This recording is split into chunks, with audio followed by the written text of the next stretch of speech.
Okay. Hey everyone, it's Matt Garnes with Nova Home Loans, and I've got a very special guest today. I've got Jeff Fargo with he's the Hi. division manager of North American Title, and I brought him in today because we're obviously in an ever-changing work environment, especially for you realtors out there. Things are changing. Business is being done completely different, and likely a lot of things will not go back to old normal. So I brought Jeff on because Jeff, you've probably seen Jeff on Lab Coat Agents. He's on there a lot, doing a lot of webinars and interacting with a lot of agents around the country. So he's got some great insight as to what's working around the country with other realtors, what they're doing to work in this quarantined environment, and how they're keeping ahead of the curve and keeping busy. You know, most of these agents, the producing ones, haven't missed a beat. So what are they doing differently? What do you have to do to adapt your way of doing business so you can survive and thrive in this current environment? So Jeff, what are you seeing out there, man? Like what are these successful agents doing to adapt to virtual tours and not, showing houses and the coronavirus rules? What are they doing different? Well, first of all, thank you, Matt, for that wonderful introduction. You're a wonderful person, and God bless you. So I think that, I talk to realtors every single day. I'm lucky enough that I'm a moderator on Lab Coat Agents. So I live stream, little nuggets of knowledge at least once a week on there to over 112,000 realtors nationwide. And this is what it comes down to. And it's very simple. It's two words. It's called hard work, which I know most realtors are like, oh, really? Yes. And every realtor that I'm working with right now that is doing well, I'm working with realtors right now that are saying my April I'm as good or better than last April. Yeah. And this is during the challenge of COVID. So right. Really, Matt, it comes down to people that have systems in place. They have processes in place. They have a kind of a core group of people around them, a good lender, a good title person, a good inspector, folks that will really advise them and help them that in any areas that they're challenged in, they just have people that are superior in those areas to help them become better. And those are the people that are thriving right now in this market. Because honestly, right now it's, openings are down anywhere, depending on where you are in the country, 70 to 90% openings are down. But for the people that know how to grow and strengthen relationships, they know the market, they know market data, they're doing just fine. Right. And there's some stuff we'll talk about later on today about what are those actual things that people are using, but you've got it's the whole fight or flight syndrome that people have whenever they're faced with adversity. They're either going to be hiding under the dining room table in the fetal position, sucking on their thumb, saying, this is going to, blow over and then everything will be fine. Well, guess what, everybody? This isn't going to blow over. There is now a new normal. And that's what we're going to be talking about, every week. And you now have to adapt to what the new normal is. And you have to pivot and really just conform to what's going on out there. And number one, keep everyone safe, but then also still get your brand out there, your message out there that there's no one else better than you, because people are still going to want to buy or sell a home. Regardless of a global pandemic, people still are going to either have to leave their home or they're going to want to leave their home. And that's what happens. Well, Jeff, you make a good point. I don't care what kind of market we're in. I don't care if we're in the best buying season we've ever seen in the history of man, or we're going through what we're going through now. It boils down to hard work in any market. Because I mean, just a few months ago, 2 months ago, 3 months ago, when we didn't have this coronavirus scare and things were like ramping up and people are busy, I still have people complaining that they had no business. So it does. It boils down to hard work. It boils down to being being disciplined, getting up in the morning, getting dressed and, putting the work in. And being consistent. I think you and I have talked before where you got to be consistent with this stuff. You don't plant a seed and have a full-grown rose bush tomorrow, right? You have to be consistent. You have to be persistent. You have to get up and hustle every single day in any sort of environment. It doesn't matter. So, and the ones that are doing well and actually doing better than they were last year at this time, they're the ones putting in that work. And so now, not just now, but 6 months ago, a year ago, they put in the work day in and day out. And now that we're kind of in harder times, all the work they did before is now paying off because they kept top of mind. Correct. It is something that either you're born to do it or you're not. And this is, my opinion personally. I think that you're going to see about a 30 to 40% rate of realtors in the market. Sure. And it's going to be those people that just aren't adapting. They're not comfortable with it. They're scared, and that's okay. I'm knocking on them. I'm just being factual and sticking with the data. And there'll be a cleansing of the market. You're going to see lenders, title people leaving the market because they weren't producing. And that's okay. Because if you think about it, if you're a realtor, how often are you doing most of the work because the realtor on the other side is incompetent? I'm keeping it real, but they're an idiot. I hear it every day. Right? Me too. And so how refreshing is it to know that maybe in 6 to 12 months from now, there is a greater chance that the person you're working with on the other side of the transaction is as competent or more competent than you are and is willing to help out even more. I think transactions will be done more efficiently, more productive, and accurately, much more than they are now because of this.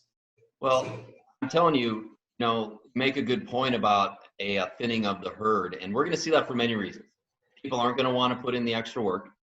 They're not going to adapt to the new way of doing business. They're not going to go digital. They're going to try to do things the old way, and they're going to be left in the dust.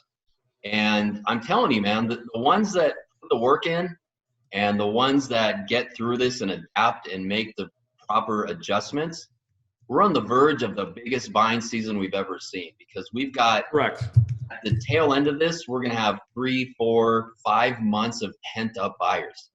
And if you're right in your theory that we're going to have 30 to 40% less realtors out there, think about 4 or 5 months of pent up buyers and 30 to 40% less agents for them to work with. How busy are you going to be if you're busting your butt out there every day? It is something that, like, I love to study people and habits and what they do. And you're watching now, when you and I are both in Vegas, but there's people that are watching this all over the country, and look at all of the protests now of people that are saying we want to get back to work and flying the American flag and all that, which if you think they're crazy, if you don't think they're crazy, it doesn't matter. The really amazing part about it is that shows, that is an inkling, by the way, because those are the people that just have the guts to come out to say, we've had enough of this. Me personally, I would not be out there doing that. I'm listening to the doctors, everybody else, and saying, no, I'm going to stay home until this thing is better. However, it gives you an insight as to the psyche of Americans right now and how badly they want to get out of the house. So take that, compound that on top of people that want to not only get out of the house, but holy crap, they want to buy a house, or they have been in their house with their family for, the past 4 to 6 weeks. And they're like, I need a bigger house. Yeah. I need a bigger house. I feel like we need a bigger house. We've been right now for a couple of months. We all need a bigger house, right? There's that aspect, but then also secondarily, there is the people that are, unfortunately, they've been furloughed, or they've lost their job, they've been laid off and have to downsize.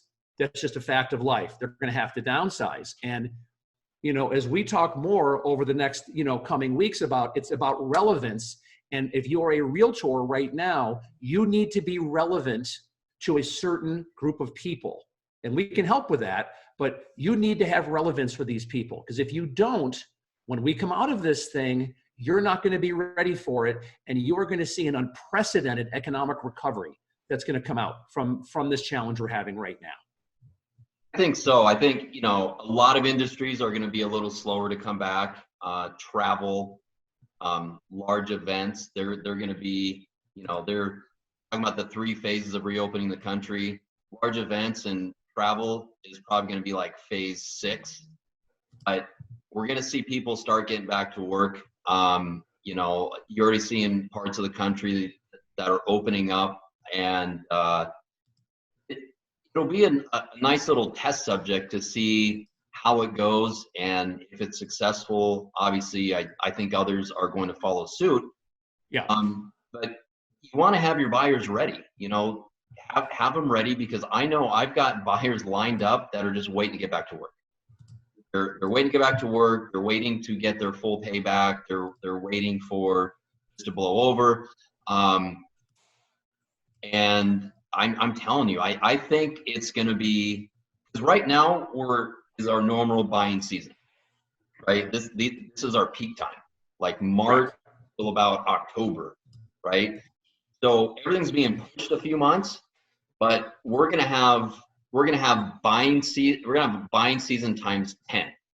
Correct. In the next, I say 60 to 90 days, man. People are going to be going, getting back to work. They're going to be itching to buy a house. They've been waiting and waiting and waiting. Rates are fantastic right now. Fed, at the beginning of all this, when things first crashed, the Fed was out there buying $75 billion a day in bonds. They're down. They've tapered down every week. They're buying up to about $8 billion right now. But if you look at the charts, rates are very steady, very sideways moving, very, very.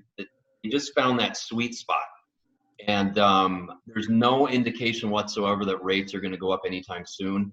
No indication they're going to go any lower, just because of where the yields are sitting right now and where the bonds are. I don't think they're getting any lower anytime soon. We're just in a really good spot for rates. Refinances, I'm normally like 80-20, 70-30 purchase to refi. It's the other way around, like 70-30 refi versus purchase. Everyone's refinancing right now. People are doing those home improvements. They're paying off debts. They're pulling out cash just to, I want a nest egg. I'm not sure what's going to happen, with my job. They're lowering the rates. So we're doing a lot of good for people. But yeah, rates are fantastic. We're probably going to see our inventory problem not be a problem, because there's just, from what I'm hearing out there, there's about 100 homes a day coming on the market. I don't know if that's actually true, but that's what some of my agents have told me, that they're seeing about 100 homes a day come back on the market just from fallout and other things. I unfortunately have had some clients that deals fell out at the last minute because they got furloughed a week before closing and couldn't get the deal done. But yeah, we're going to see a buying season times 10, coming up. I agree. Mid to late summer. I think that, again, this thing's going to go on for a while, and the aftershocks of this is going to go on, to the end of this year, if not even into Q1 of 2021. However, a couple things that I've noticed just in me, every day I go for a walk. I live in Henderson, outside of Las Vegas, and I walk anywhere from 6 to 10 miles a day just for therapy alone. And the one thing I've noticed now more than ever in the neighborhood I'm in, more 20-yard roll-offs. More people are doing work on their homes. Mm-hmm. Mm-hmm. And it's everyone has those honey-do lists. They're checking things off. Yeah. I think that also people have, money put away that they were going to go on vacation. Well, no one's going anywhere right now. So instead, they're putting money into their homes. And Sure. My wife had a great point. We were talking the other day, and she said, I think that people now are thinking, you know what, I'm going to be home for a while. I want to make this the best, place that I can to redo the backyard, new landscaping, get stuff done on the inside of the house, and get it done now and make it even better than it was before. And for people that are going to be living in their homes for a while, but also for people that are thinking, you know what, when we come out of this, we're selling this house. This house is either too big or too small. Let's make this thing so it looks amazing. Let's put in the backyard, instead of having concrete, let's put pavers down, because for the $3,000 we were going to spend to go to Disneyland or Hawaii, we're not doing that. Let's put it into our home. That's what's happening now. And I see it now more than ever. I'm in 89052 in Henderson. I won't get any more specific than that because I don't want people stalking me. So don't think about it. Is that people are making more of an investment in the most valuable asset that they have, and that's their home. Sure. And I go to Lowe's, man, and it's crowded. Lowe's, Home Depot. Yeah. Like, go to the paint counter at Lowe's this weekend. Yeah. Like, it's just insane. And you're right. I've done it. My wife and I, we've been checking off some projects that I've been, put on hold. But when you're cooped up in your house and you need something to do, and not only that, but you're cooped up in your house and you're seeing like, oh my God, I really need to take care of this stuff because, now you're looking at it all day. Do it. Yeah, and it's, if for, a big thing right now, if you are a realtor and if you're talking to folks and they're like, what do? I don't know what to do. The first thing I would be suggesting to them is, well, what type of disposable income do you have? And they're going to say, well, if they say, well, we're going to be taking a cruise. We were going to be going to, Alaska or some type of a trip, some type of a vacation, and we had money put away for that. Well, why not now take that money and put it into your home and put that in, because you will get it back. The only thing I would recommend, and I know this from firsthand experience, do not put in a pool, because you'll never get a penny back from putting in a freaking pool. However, a pool is the most wonderful thing in the world, because my family is in it literally every single day. But I have to have a pool. And on that note, I'm actually redoing the tile on my pool in a couple weeks, because that was one of those overdue projects. But you're right. I mean, people aren't traveling. People aren't going out to eat. They're not going to concerts. They're not going to sporting events. Now you have all this extra money. What do you do with it? Now, I think if you're smart, you're putting some away, because, kind of depending upon what your job situation is, it's probably good to have some reserves, at least a few months, just in case. I mean, you should have extra money. My wife and I were planning a trip to Ireland this year. It's probably not going to happen. But so you have all this extra money, put it into your house. Like Jeff said, you will get it back. And it's there's a few more people coming on now. This is this is something that Matt's going to be doing every single week. If you have questions, feel free to go into the chat box, the chat thing, and just enter your question, and we're more than happy to answer it. When we're both upright, we're fairly sharp individuals, both Matt and myself. And if we don't know the answer, we'll get you an answer. We both have a pretty good, SOI nationally, so we can help you out. Matt, can you, let us know a little bit more about, like, I know that, and I know very little about lending, but I know that, like, whenever I'm calling a lender and I'm always saying, hey, what's a good rate? Like, and I'm always thinking, well, like right now for me, I'm at a, right? Like what's a good rate? Because I know right now where I'm in a decent neighborhood in Henderson, and we're at a 3.875 30-year fixed, conventional rate. Is that a good rate? And when if not, when should I look at refinancing, or what are some of the key indicators that someone should be looking to refinance their home? Well, that's a very complex question. Very hard. Good.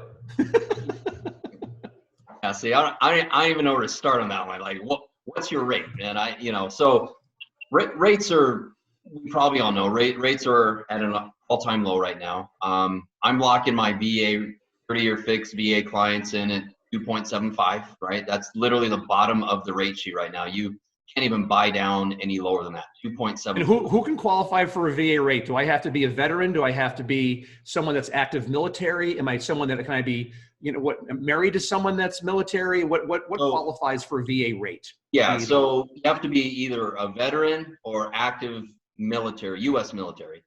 You can be the spouse of us. If your spouse was a veteran who passed away of service-related injuries, you as the surviving spouse can use their entitlement to buy a house on a VA, unless you get remarried and they cut you off. But yeah, VA is for now. I'm a vet. I love the VA loan. It is definitely top of the food chain. 0 down option, no mortgage insurance, which is huge. Because you take out $200-300 a month in mortgage insurance, you can Great. buy $30,000, $40,000, $50,000 more house, right? So very nice loan. So yeah, rates, right now 2.75 with decent credit. FHAs are hovering around 3.25. Now these are par rates, right? FHA par rate's about 3.25. You could buy down a little bit. What's it? And so then what? Also, again, being a novice, how could I qualify, or how can someone qualify for an FHA loan? Well, FHA, there's pros and cons, right? FHA is geared more towards first-time home buyers. Okay. FHA is more lenient on things like credit scores, credit history. They'll overlook some collections. They'll overlook charge-offs. They'll overlook disputed accounts in most cases. What's a charge-off? A charge-off, let's say you got a car repossessed, okay, and the company charged it off, and it's showing as a charge-off on the like bad debt in the credit. Got it. FHA is generally going to overlook it. It's charged off. It's no longer a debt. The company basically wrote it off, and it's considered done, right? Conventional is a little tougher. Conventional is a little more, especially if you're under a 700 credit score. They really ding you on interest rate and the mortgage insurance factor. So unless you're a more savvy buyer, unless you have that really good credit history, FHA is a good entry level loan. Now, conventional rates are going to be a little bit higher than your FHA, government rates. Example, I locked a guy in this morning, 730 credit score, cash out refinance, 75% loan to value, locked him in at 3.49 on a great rate. So rates, the lowest we've ever seen. Just to put it into perspective, a 40-year average of interest rates is 8.35. So we're less than half of the 40-year average. Wow. So what is, what's a good indicator to know when it's a good time to refi? Like if I'm at 3.875 right now, at a 30-year conventional, and I have a 750 credit score or whatever. What should rates be at when I should be reaching out to you to say, hey, I'm ready to refi? I think it's a matter of running the numbers, doing a side-by-side comparison, finding out what your long-term goals are for the property, what your short-term goals are. How long have you been in the current loan? If you've been in your current loan 7 or 8 years, I would talk to you about a 15-year loan. I probably wouldn't go 30. Unless you want to cash out, you want to pay off some debts, you want to do some home improvements. Maybe a 30 makes sense because you have the flexibility of a lower payment, but you can always tweak your amounts you pay every month to turn it into a 20 or 15-year loan. So there's different. It's a matter of having a conversation with the client and going through a series of questions and whittling down trying to whittle down to what makes sense for them, to give them 2 or 3 options. Like I said, based upon long-term, short-term goals, where are you at now? What's your purpose for the refinance? Do you just want to lower your payment, or Right. do you want to carve out some of that equity for some of the things, that we talked about? Okay. So that helps me advise. I'm not an order taker. I I don't want to throw out any names, but some of the larger lenders that you'll go to, they're order takers. A lot of these people are newer LOs that are trying to get their feet wet, and they're just going to pick up the phone. You're going to tell them what you want. And they're going to say, "Okay, have a good day." It may not be the best option for you. There may be options out there you didn't think about. Okay. So I try to be more of an advisor than just an order taker, and say, "Hey, do you think about this? Let's look at this option. Let's try this. What do you think about this?" And if at the end of the day it's your choice, but let's explore some other options maybe you didn't think about that puts you in a better financial position. Got it. Okay. So I think that to dovetail back into our original, the topic of our talk is relevance in the new normal. And so something that you're recommending is, and this is also very, very relevant for realtors, is if you're a realtor and you are looking to, get a listing appointment, get a, represent a buyer, you really want to be able to meet with them over Zoom, of course, and you want to have that conversation with them, a one-on-one, as fast as you can. You don't want to be texting them. You don't want to be emailing them back and forth. You just don't want to do that, because then you become an order taker, just like Matt's alluding to. And trust me, there are a lot of realtors that are out there that are order takers. And they say, "This is what I do. This is how I can do it. Let's go. Take it or leave it." This is the most important, stressful financial transaction someone's ever going to undertake, is buying or selling a home. So in saying that, I can't stress enough, you need to have a conversation with these people. And if anything, you need to have the initial conversation, maybe just a one-on-one Zoom call that you're having with them, video, so you can see each other. But don't be afraid if it's a buyer, have a lender that you like come on with you to answer any questions. That's all it is. Because I know for a fact, because Matt and I are friends, Matt would do it just for the sake of, to give the person the right information, to make sure that they're getting off on the right foot. If you're going to shop it around, but at least then you're armed with the right questions to ask. In terms of if you are a realtor and with marketing and how you're going to be marketing your property, I recommend that you have a really good title rep to be with you on that call to tell them exactly drilled down data information on their neighborhood and exactly how you're going to help them market their property. That's critical. These days, and again, my opinion, but these days, anybody that just goes ahead and says, "Well, here's my 3-ring binder and here's my checklist, everything that I do," that's not personable. That doesn't help create a relationship with people. You need to be able to, coming off your head, telling these people exactly what they need. You need to be empathetic to them and put yourself in their shoes and listen. You have 2 ears and 1 mouth. Listen twice as much as you speak. And you need to listen to them as to why they're making this decision, and really crawl into their skin as much as you can to help them. And here's the best part. If for one reason or another you don't get that listing, or you don't get that buyer just because the stars didn't align, I guarantee you they will refer you to people because of how you handled yourself and how exceptional you were with your services that you offered. That is critical to being relevant in what is now the new normal. You have to do that. that is without question. You have to be able to do that. So I think moving forward, Matt, what are some things that you do for you to be relevant?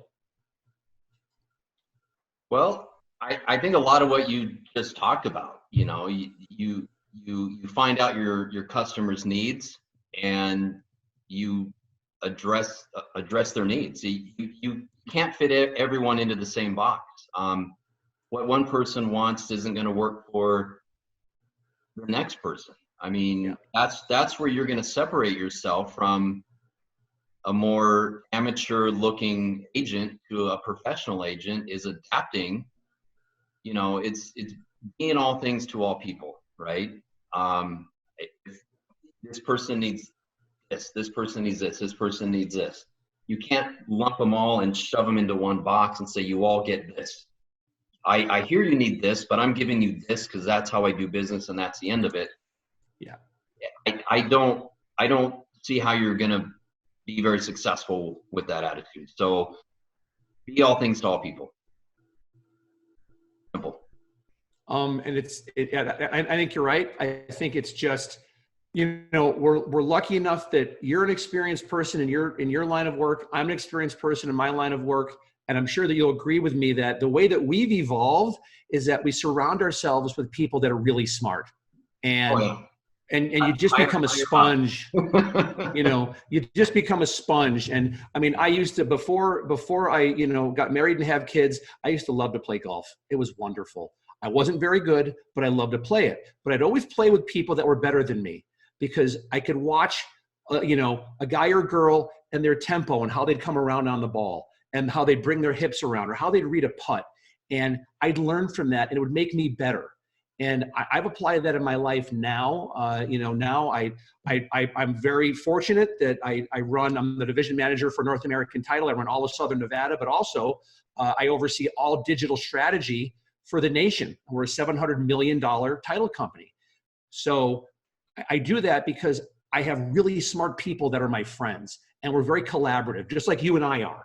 And, I think that's what it comes down to. Yeah, it's that old saying, if you're the smartest guy in the room, then you're doing it wrong. You're in the wrong room. You're in the wrong room. You're in the wrong room. I firmly agree with you 100%. I'm lucky at Nova Home Loans. We literally have some of the top producing loan officers in the entire nation. We've got the Volpe team, who was #1 in the nation for several years, like #1 in the entire nation. That's great. Who's closing 200 to 300 deals a month. And we have many 1%ers at Nova Home Loans. And that's part of the reason I went to Nova is because I very, very high producing loan officers that, we jump on meetings every other Tuesday and they're on there. Hey guys, this is what we're doing. And I pulled that into my routine and it's worked wonders for me. So yeah, surround yourself with smarter people and That's great. You'll do good. What is the best way if people want to contact you, what's the best way for them to get a hold of you on social media or whatever? Yeah, whatever your comfort level is. I mean, if you're more comfortable with a text, you can text me. If you're more comfortable with an email, send me an email. If you want to Facebook message me, I have my younger clients love to Facebook message. Whatever, if you want to do an old-fashioned phone call, give me a call. I will respond to whatever your comfort level is. I would like to eventually work up to a phone call because I like to talk to people. What's your cell phone number? I'll put it in the chat right now for everybody. Yeah, 702-526-3133. 526-3133. Yes. Done. There it is. So whoever wants to talk to Matt, you can text him. I know for a fact he's a big texter and gets back to you like immediately. Immediately. No problem. My phone number is 702-556-1966. I also, big texter. We're going to be putting these on YouTube. Something that we'll also be talking about later on is relevance and getting on YouTube. My YouTube channel is just go on. It's Southern Nevada North American Title, Southern Nevada is me. And I highly suggest subscribe because these are all being recorded and they'll be going up. But also I do a webinar every Wednesday at 11 o'clock. 1 o'clock. Sorry, 1 o'clock. And those go up as well. And so we'll be doing these every week. Come with questions. And, we're just here to help. And honestly, are we here to do it to get your business? Not really. We're just here to help you out and make it better. All right, guys. Take care. Any loan questions, financial questions, market, contact myself or Jeff. We got you. Thanks, everybody. All right, Thanks, thank you. Matt.